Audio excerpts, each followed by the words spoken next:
अस्सलाम वालेकुम और welcome to cricket bet 24/7 once again. आज हम एक आपके लिए और गेस्ट लेके आए हैं अपने इस शो में। और ये बड़े स्पेशल गेस्ट हैं, पाकिस्तान के one of the most talented cricketer हैं। इनका करियर जो है बड़ा धमाका हेज अंदाज में शुरू हुआ, लेकिन फिर ऐसी क्या वजूहात हुई कि ये एक one of the great batsman नहीं बन सके। ये आज उन्हीं से जानने की कोशिश करेंगे।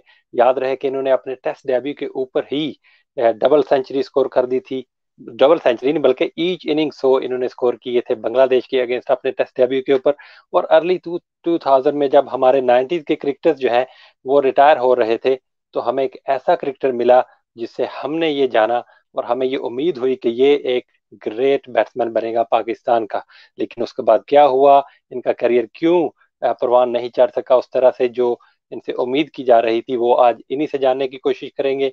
और जानने की कोशिश करेंगे कि इनकी क्या मसरूफियात हैं आजकल, ये क्रिकेट से दूर हैं या अभी भी इन टच हैं।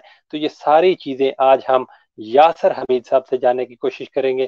पहले तो उनका शुक्रिया अदा करते हैं कि उन्होंने हमारा साथ दिया है, और उनको अब हम वेलकम करते हैं अपने शो में। अस्सलाम वालेकुम यासर भाई, कैसे हैं आप? वालेकुम अस्सलाम। अल्हम्दुलिल्लाह भाई, ठीक ठाक। आप कैसे हैं? ठीक हैं? जी अल्लाह के करम, thank you so much for coming in the show. और क्या मसरूफियात हैं आजकल, क्रिकेट से काफी दूर हैं, बिल्कुल सीन से हट गए हैं आप बिल्कुल ही।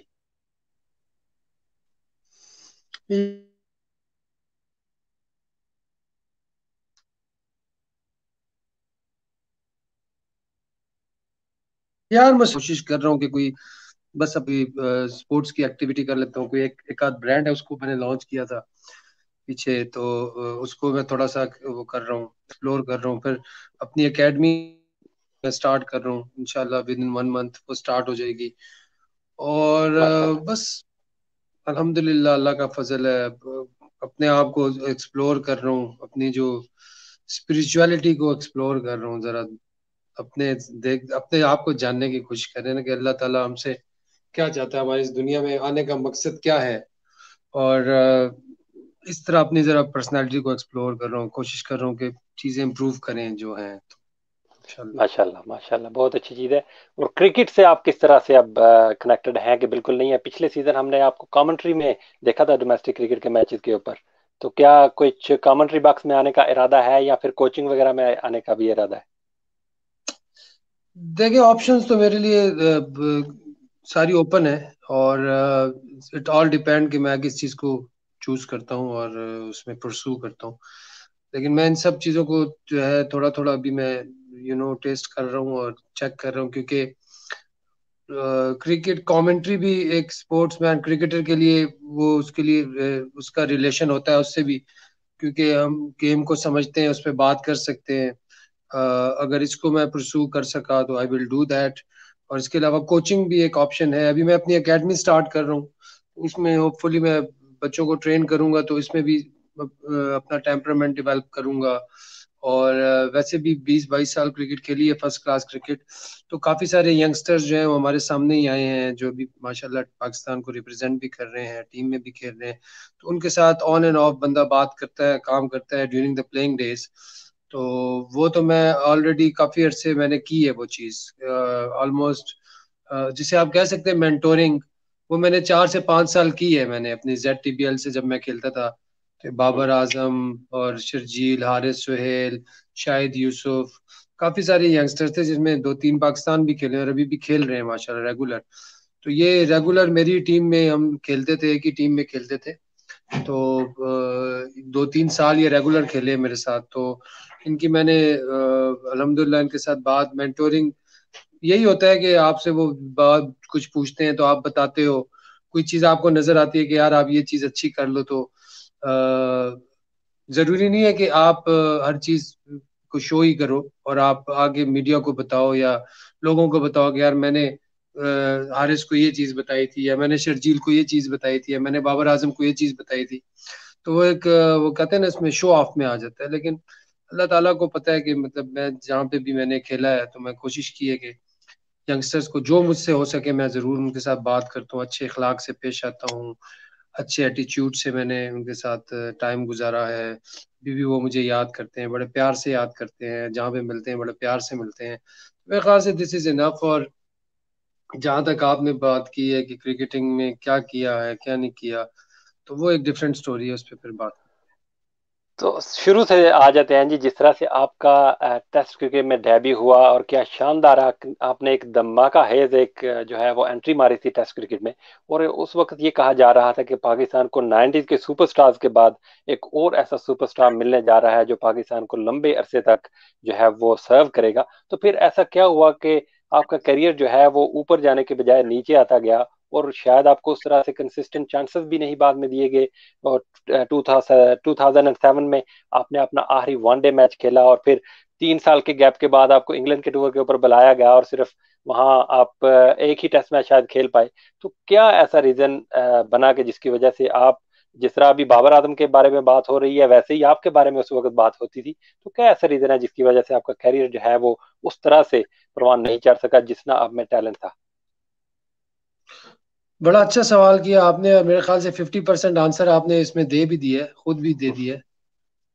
और जो दो चार बातें, दो तीन बातें वो भी मैं कर दूंगा। वो ये है कि हर जगह पे दूसरों की गलती नहीं होती, कहीं पे आपकी भी गलती होती है, ज्यादा आपकी गलती होती है। कुछ चैलेंजेस आते हैं आपको कैरियर में, और उन चैलेंजेस को you have to face those challenges. और वो चैलेंजेस आपको फेस करने पड़ते हैं, वो टास्क होते हैं आपको करने पड़ते हैं। कुछ एक्सपेक्टेशंस को मीट करना पड़ता है, अपनी फैंस की, सिलेक्टर्स की, बोर्ड की। और तब जाके आपका लेवल जो है वो आगे निकलता है। तो मेरे ख्याल से वहां पे शायद मैं उन एक्सपेक्टेशंस को मीट नहीं कर पाया उस टाइम में। वो टाइम एक टाइम फ्रेम था, और उस टाइम को मैंने जो है मिस किया है, और उस टाइम को मैंने अपनी वजह से ही मिस किया है। कुछ और सरकमस्टांसेस बन जाते हैं आपकी इर्द गिर्द, कुछ ऐसे सरकमस्टांसेस बन जाते हैं जो आप चांस, उस चांस को आप अवेल नहीं कर पाते। लेकिन उसके बाद आप समझते हो कि यार मुझे दोबारा वो मिले चांस तो मैं अवेल कर जाऊंगा। लेकिन ये आपकी अपनी सोच होती है, दूसरा बंदा इस तरह नहीं सोचता। और अगर वो आप बहुत लकी इनफ होते हैं कि आपको बार बार मौके मिले, बार बार मौके मिले, तो उस मेरे ख्याल से वहां पे मैं लाया नहीं करता था उस कैटेगरी में कि मुझे बार बार मौके मिले, बार बार मौके मिले। मुझे जो चांस मिलना था मैंने उसको अवेल करना था। और मैंने कोशिश की है कि जहाँ पे मुझे चांस मिला है मैंने उसको अवेल किया है, हर लेवल पे किया है, चाहे वो इंटरनेशनल क्रिकेट हो या डोमेस्टिक क्रिकेट हो। और फेलियर्स भी इंसान की जिंदगी का हिस्सा है, और फेलियर्स ही आपको सिखाती हैं। लेकिन आप जब सीख के करना चाहते हो तो फिर आप वहां नहीं होते, आपकी जगह कोई और होता है। तो बिल्कुल ये ऐसे ही। थोड़ा सा मेरे साथ अनफॉर्चुनेट हुआ कि मैं अपने फेलियर से सीखा हूँ, लेकिन सीख के मैंने उसको अप्लाई करने की मेरे पास जगह नहीं थी उस वक्त, मेरे पास अप्लाई करने का प्लेटफॉर्म नहीं था। फेलियर से मैं सीख के जब वापस नहीं जा सका, तो ये थोड़ा सा मैं समझता हूँ अनफॉर्चुनेट हूँ। कुछ सरकमस्टांसेस की वजह से, कुछ अल्लाह की तरफ से होगा, कुछ इसमें लोगों का भी इम्तिहान होता है, क्योंकि लाइफ इज अ टेस्ट। तो मैं समझता हूँ चारों तरफ ये चीज है। और अ, वक्त है, गुजर जाता है, अच्छा वक्त तो वो भी गुजर जाता है इंसान का, बुरा वक्त भी गुजर जाता है।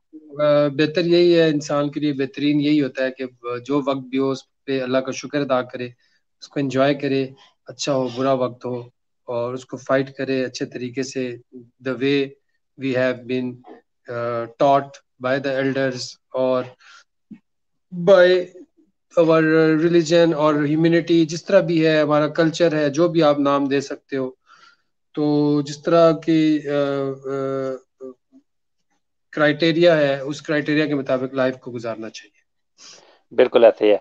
अच्छा जी, करंट क्रिकेट के ऊपर थोड़ा सा आ जाते हैं। आप ज़ाहिर फॉलो कर रहे होंगे क्रिकेट को, और एक बैट्समैनों के ऊपर ज़्यादा हम बात करेंगे, क्योंकि बैट्समैनों का 90s में जब आपने क्रिकेट फॉलो की तो एक से बढ़कर एक सुपरस्टार हमारे पास मौजूद था। फिर अर्ली 2000 जब आप खेले जिस टीम में, वहां भी टीम में एज ए बैट्समैन जगह बनाना बहुत ही ज़्यादा मुश्किल होता था, क्योंकि यूसुफ भाई जैसे, यूनुस खान जैसे, इंजमाम जैसे बैट्समैन खेलते थे, और फिर आप जैसे बैट्समैनों को शायद उसी वजह से इतने ज्यादा कंसिस्टेंट चांसेस भी नहीं मिलते थे।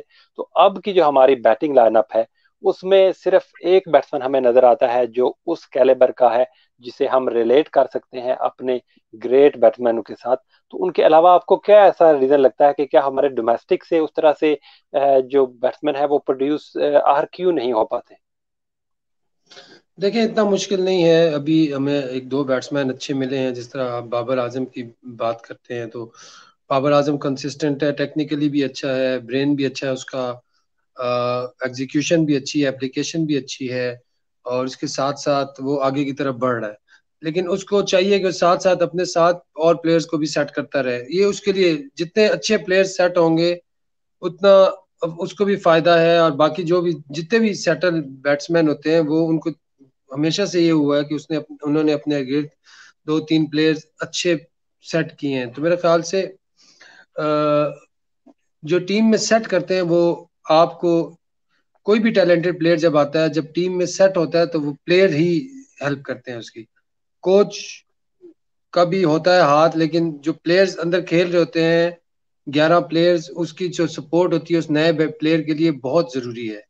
और मैं समझता हूँ जिस तरह के ज्यादा टेक्निकल और ऑर्थोडॉक्स प्लेयर्स जो हैं उनको ज्यादा जो है प्रेफरेंस देनी चाहिए हर क्रिकेट में, चाहे वो T20 हो, वनडे क्रिकेट हो या टेस्ट क्रिकेट हो।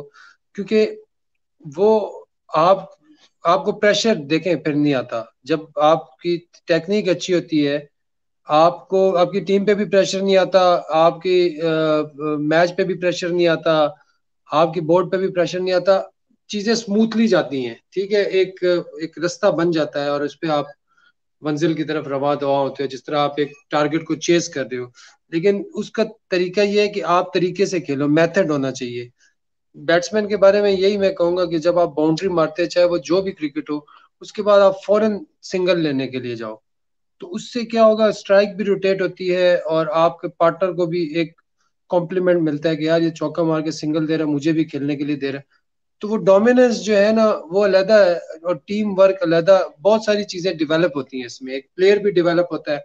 जिस तरह हमारे कुछ यंगस्टर्स हैं बहुत अच्छा खेल रहे हैं, जिस तरह आबिद अली ने अच्छा परफॉर्म किया है पाकिस्तान में। फिर उसके बाद इंग्लैंड में वो थोड़ा सा इतना नहीं कर सका, बट हैदर अली जो है वो एक अच्छा प्रोस्पेक्ट है। इस तरह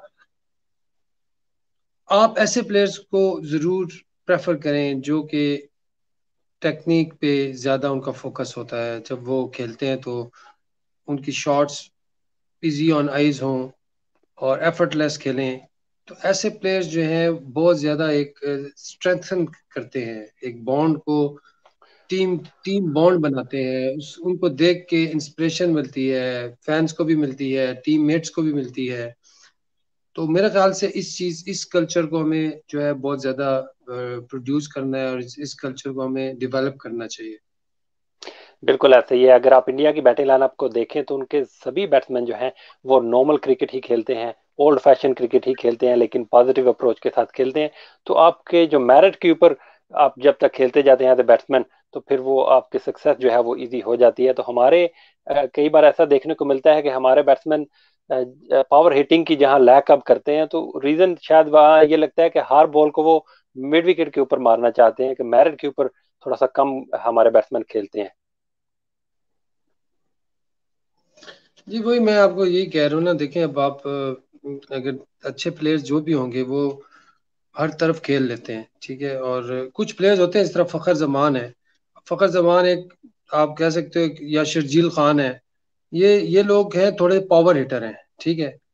आपको ये बात पक्की है कि ये जरूर चलेंगे, लेकिन तीन चार मैचों में एक मैच में जरूर चलेंगे, ठीक है। लेकिन इनको अपनी अपने आप को समझाने की जरूरत है कि यार आपने हर मैच में रन्स करने हैं। अगर आपने टीम का फायदा करना है और अपने ग्राफ को ऊपर लेके जाना है, एज ए प्लेयर अपनी प्रोफाइल को ऊपर लेके जाना है, अपना इम्पैक्ट बढ़ाना है आपने, या आपने अपने लोहा मनवाना है, तो आपको हर मैच में रन्स करने पड़ेंगे और उसके लिए आपको तरीका ढूंढना पड़ेगा, ठीक है। आप चौके मारो, छक्के मारो, हर बॉल पे चौका छक्का नहीं लगता, हर बॉल पे चौका छक्का नहीं लगता। फिर आपको स्ट्राइक रोटेट करनी पड़ेगी, आपको रनिंग बिटवीन द विकेट अच्छी करनी पड़ेगी। इसके साथ आपको, आप अगर इसीलिए खड़े हो कि यार मैंने ये आएगा चौका मारूंगा, तो वो उसमें आप अपने अपने आप के साथ जो है ना अपने साथ जुल्म कर रहे होते हो। तो ठीक है, एक लगता है, दो लगता है, तीन लगते हैं, तो फिर आप चौथी पे आउट हो जाओ तो क्या फायदा, ना आपको फायदा है ना टीम को फायदा है। उससे अच्छा ये है बिल्कुल कि ऐसे। अपना अपने आप को इस तरह समझाएं, अपने आप को इस तरह तैयार करें कि यार आपने अगर एक चौका मारा एक सिंगल लिया, 5 हो गए, उधर से भी एक चौका और एक सिंगल हो गए तो 10 हो गए। ठीक है, फिर आप एक दुखी तिरकी तो 12-13 रन तो वैसे ही T20 में आ सकते हैं इजीली। ठीक है, अगर जो अच्छे प्लेयर हो वो 10 से 12, 10 10 रन करना कोई मुश्किल काम नहीं है आजकल की क्रिकेट में। एक ओवर में 10 रन बिल्कुल। करना मेरा हम अगला क्यों देखते हैं अगला कि मेरा क्वेश्चन अच्छी विकेट से, अच्छी विकेट अगला से मेरा मैं बात कंप्लीट कर लूं। जी सॉरी, गो ऑन। जय। अच्छी जी देखें जी ना, आप। अच्छी पिचेस जब होती हैं, अब हम आपने अभी इंडिया की मिसाल दी। इंडिया क्यों 180-90 करता है हर मैच में, 200 भी करते हैं? क्योंकि वो नॉर्मल क्रिकेट खेल रहे होते हैं। वो ना कोई आके कोई छक्के मार रहे होते हैं ना, वो चौका मारते हैं सिंगल ले लेते हैं। दूसरी तरफ से भी प्लेयर जो है वो अच्छा है, वो भी एक चौका मार सिंगल, तो 10 तो ये बन गए, 2 बॉलें आपके पास बच गई।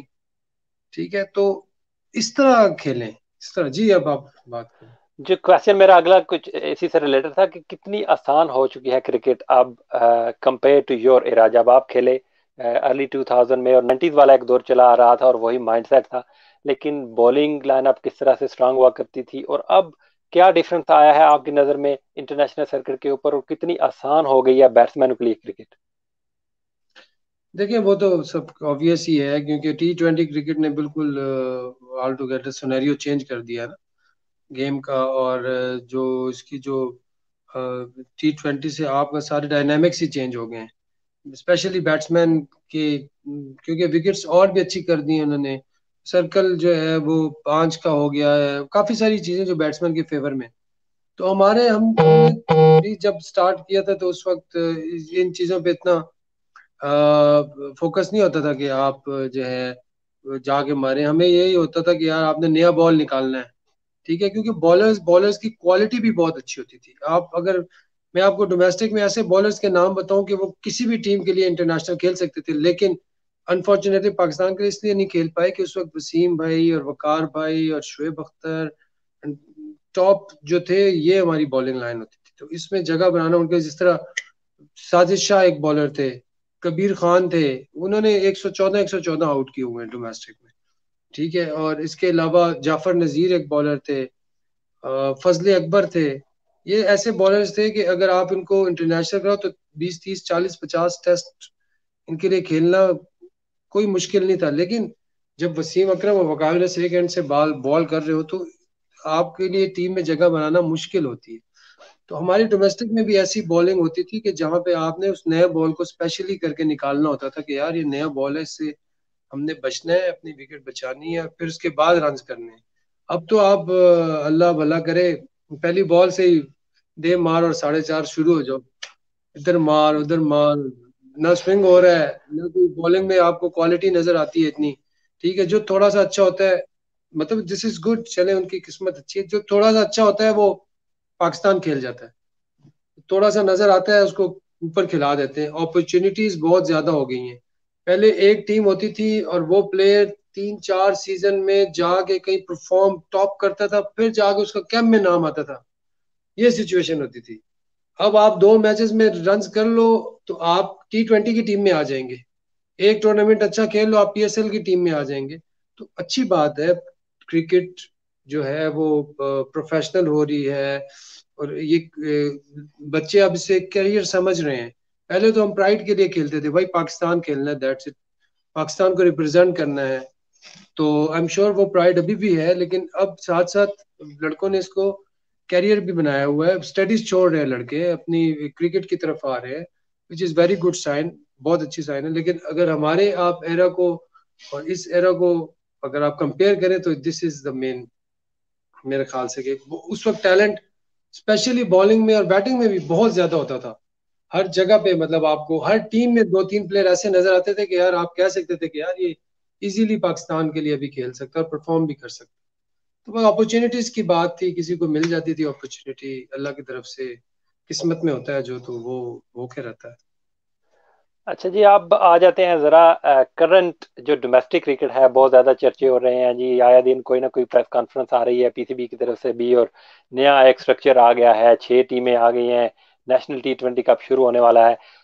आप इतना ज़्यादा एक्सपीरियंस है आपका डोमेस्टिक क्रिकेट का भी, और एक बड़ा नाम है पाकिस्तान क्रिकेट का। तो आप क्या देखते हैं कि ये जो नया स्ट्रक्चर आया है, इससे काफी ज्यादा प्लेयर्स जो हैं उनकी शिकायत ये है कि वो बेरोजगार हो चुके हैं। मेरी कल ही इमरान हालत से बात हो रही थी, तो वो भी थोड़ी सी शिकायत कर रहे थे कि शायद अब प्लेयर्स जो हैं वो आना शायद बंद हो जाएं, क्योंकि लिमिटेड ऑप्शन है प्लेयर्स के पास domestic cricket, first class cricket खेलने का। नहीं, मेरा नहीं ख्याल कि प्लेयर आना बंद हो सकते हैं, क्योंकि आपका एक डोर बंद हुआ है तो आपके 6 डोर खुले भी तो हैं। ये भी आप देखें ना, आप पॉजिटिव एस्पेक्ट भी देखें। नो डाउट बहुत से लोगों को नुकसान हुआ है, मैं भी शायद उसमें शामिल हूँ, हमारी हम्म। और भी लोग शामिल हों हमारे एरा के। लेकिन आपको कुछ सेक्रीफाइस तो करना पड़ता है, कुछ कुर्बानी देनी पड़ती है। और मेरे ख्याल से देखें, इमरान खालिद, आई नो, बड़ा सीजनल क्रिकेटर है और उसकी बड़ी खिदमात है अपने डिपार्टमेंट के लिए भी। स्पेशली जो सुई गैस के प्लेयर्स थे, सुई गैस एक वाइड डिपार्टमेंट है जिन्होंने अपने प्लेयर्स को परमानेंट जॉब्स दी हुई हैं, और उनकी सैलरी पैकेज जो है बहुत अच्छा एग्जेक्टिव है। ठीक है, जो आपके जो ये मिसबा वगैरह हैं और हफीज और जितने बाकी अजहर अली वगैरह, इनके पैकेजेस बहुत हाई हैं माशाल्लाह। और इसके अलावा जो बाकी प्लेयर्स हैं जो इवन पाकिस्तान नहीं भी खेले या एक एक मैच, दो दो मैच खेले, उनकी भी सैलरीज अच्छी हैं। तो ऑब्वियसली दुख तो होता है, अफसोस होता है। और इसका कोई और वे आउट के निकालें, अगर उन्होंने स्पोर्ट्स क्रिकेट की खिदमत ही करनी है तो इसमें वो सुई गैस अगर इतना उनके साथ लीनियंट है और इतना लेवरेज दे रहा है, तो उनका कोई वे आउट निकल जाएगा। बट अफसोस होता है, नो डाउट। बट पाकिस्तान की जो थिंक टैंक है, उन्होंने ये मेरे ख्याल से डिसीजन लिया है और वो इस पे स्टिक है। उनको कोई ब्राइटर एस्पेक्ट नजर आ रहा है जो कि शायद आम लोगों को अभी नहीं नजर आ रहा, आपको और मुझे भी शायद नजर नहीं आ रहा हो।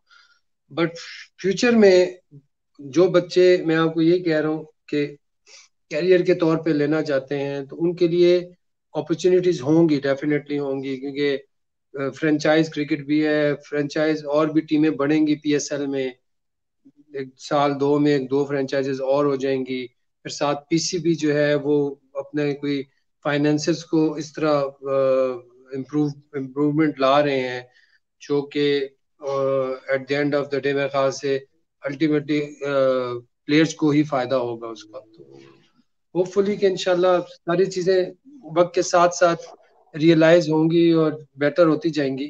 और क्योंकि एकदम मेरे ख्याल से नहीं होगा। जिस तरह मैं ये समझता हूँ कि डोमेस्टिक क्रिकेट में जिस तरह डिपार्टमेंट्स का रोल है, इसमें कोई शक नहीं है कि बड़ा उनका रोल रोल रहा है और बड़े प्लेयर्स उन्होंने निकाले हैं, प्रोड्यूस किए हैं।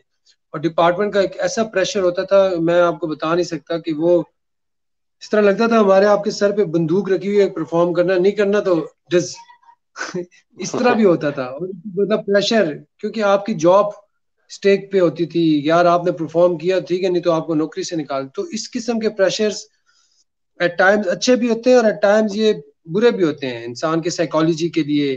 कुछ लोग इसको इस प्रेशर को ले सकते हैं, कुछ नहीं ले सकते। बाज की शख्सियत पे बुरा असर पड़ता है इसका। तो अगर नई पॉलिसी बनी है तो इसमें प्लेयर्स का ही फायदा है।